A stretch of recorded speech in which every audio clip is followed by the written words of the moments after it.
साल 2025 भारत की रणनीतिक और रक्षा नीति के लिहाज से एक निर्णायक वर्ष बनकर उभरा। 3,84,000 करोड़ रुपए की ऐतिहासिक मंजूरी और रक्षा बजट का लगभग 80% समय से खर्चा होना इस बात का संकेत है कि भारत अब केवल योजनाएं बनाने वाला देश नहीं रहा, बल्कि तेजी से उन्हें जमीन पर उतारने वाला राष्ट्र बन चुका है।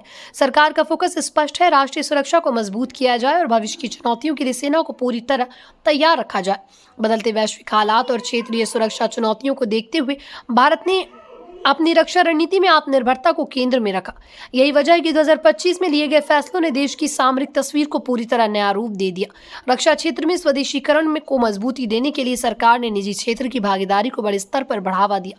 पहले जहां रक्षा उत्पादन मुख्य रूप से सार्वजनिक क्षेत्र तक सीमित था, वहीं अब निजी कंपनियों को बराबरी का अवसर दिया जा रहा है। डिफेंस मैन्युफैक्चरिंग लाइसेंसिंग प्रक्रिया को सरल और सुव्यवस्थित किया गया ताकि नए निवेशकों को आसानी से इस क्षेत्र में आ सके।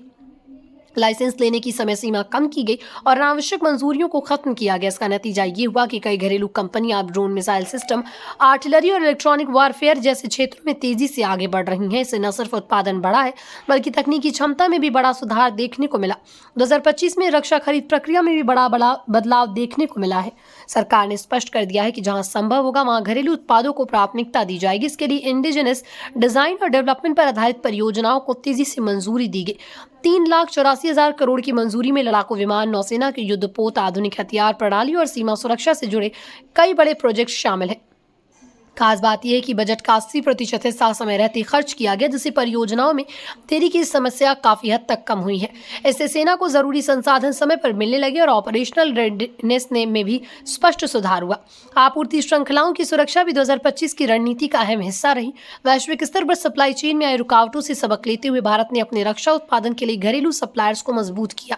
इससे एक तरफ जहां आयात पर निर्भरता कम हुई, वहीं दूसरी तरफ रोजगार के नए अवसर भी पैदा हुए। सरकार का मानना है कि जब तक सप्लाई चेन देश के भीतर मजबूत नहीं होगी, तब तक वास्तविक आत्मनिर्भरता संभव नहीं है। इसी सोच के तहत राज्यों में डिफेंस इंडस्ट्रियल कॉरिडोर को भी गति दी गई। कुल मिलाकर 2025 में भारत की रणनीतिक तस्वीर पहले से कई ज्यादा मजबूत और आत्मविश्वास से भरी नजर आती है। रक्षा क्षेत्र में बड़े निवेश, स्वदेशीकरण पर जोर और निजी क्षेत्र की भागीदारी ने देश को नई दिशा दी है। अब भारत केवल अपनी जरूरतें पूरी करने वाला देश नहीं, बल्कि रक्षा उपकरणों का निर्यातक बनने की ओर भी बढ़ रहा है। ये बदलाव सिर्फ सैन्य ताकत तक सीमित नहीं है, बल्कि भारत की वैश्विक छवि और कूटनीतिक प्रभाव को भी नई ऊंचाई देने वाला साबित होगा। 2025 ने साफ कर दिया कि भारत अब अपनी सुरक्षा और रणनीति के फैसले खुद तय करने के लिए पूरी तरह तैयार है।